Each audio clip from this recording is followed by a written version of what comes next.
kulanti wanaagsan kusoo dhawaada barnaamijkeena xogta dunida oo aan kusoo qaadan jirnay dhacdooyinka caalamka iyo waliba isbarbardhig aan ku samayn doono inta badan dunidan xilligan aan ku noolnahay sida awoodahooda ay kala sareeyaan waxaana caawa barnaamijkeena kusoo qaadan doonaa isbarbardhig aan ku samayn doona quwadaha dowladaha Turkiga iyo waliba Israa'iil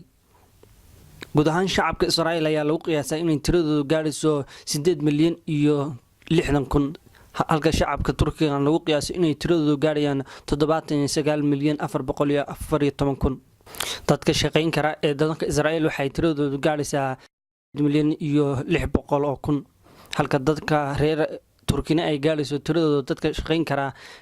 41 milyan 628,000 ciidamada diyaar ku ah xeryaha dawladana waxay gaarayaan dalka Israa'iil tiradoodu 160,000 halka dadka reer Turkiga ay gaarayaan ciidamada u diyaarsan maalin kasta xeryaha dawladda inay shaqeeyaan 410,000 dhanka kaydkana dalka Israa'iil waxay leeyihiin ciidamo kayd oo gaaraya 630,000 halka dalka Turkiga ay leeyihiin ciidamo kayd ah oo gaaraya 185,000 dhanka taangiyada baabuurtana waxay Israa'iil haysataa taangiye gaaraya 4,170 halka Turkiguna uu haysto 3,778 taangi baabuurta loo yaqaano armored fighting vehicle oo baabuur casri ah inta badan baabuurta dagaalka gaashaaman ayaa waxay leeyihiin dalka Israa'iil uu haystaa tiradooda 10,180 halka dalka Turkiga uu leeyahay 7,550 baabuurtana waa qoryaha dardooriga u dhaca waxaana dalka Israa'iil uu haystaa 650 halka dalka Turkiga uu leeyahay 1,013 baabuurtaasi kamid ah madaafiicda isjiideysana waxa dalka Israa'iil uu haystaa 300 halka dalka Turkiga uu leeyahay 697 baabuurtaas kamid ah kuwan waa qaar kamid ah gantaalaha casriga ee baabuurtu ay qaadaan waxaana dalka Israa'iil uu haystaa 48 halka dalka Turkiga uu leeyahay 811 gudaha diyaaradaha dalka Israa'iil waxay gaarayaan 681 halka dalka Turkiga uu haysto diyaarado guud ahaan gaaraya 1,007 diyaaradood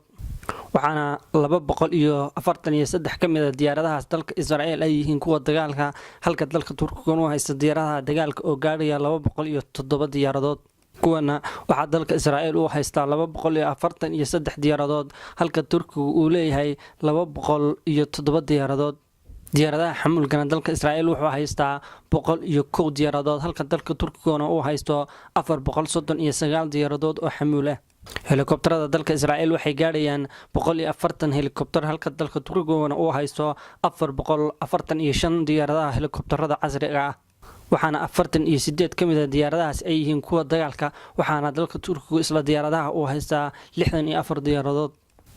gaadiidka dagaalka ee dhanka badana waxa dalka Israa'iil uu haystaa 65 halka dawladda Turkiga ay haysato 194 kuwana waa maraakiib casri ah oo u eg maraakiibta qaada diyaaraduhu ay ka dulkacaan isla markaasina casri ah waxaana la sheegay in dalka Israa'iil uusan haysan halka dalka Turkiga uu haysto 16 kamid ah maraakiibta submarineska ee badda dhex qoosana waxa dalka Israa'iil uu haystaa 6 kamid ah halka dalka Turkiga uu leeyahay 13 kamid ah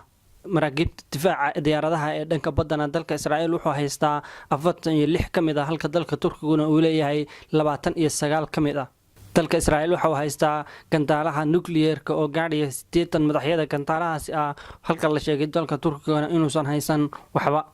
miisaaniyadda difaacana dalka Israa'iil waxay gaaraysaa 15 milyan iyo 600,000 deymaha dawladda ee dalka Israa'iilna waxay gaarayaan 96 milyan 160,000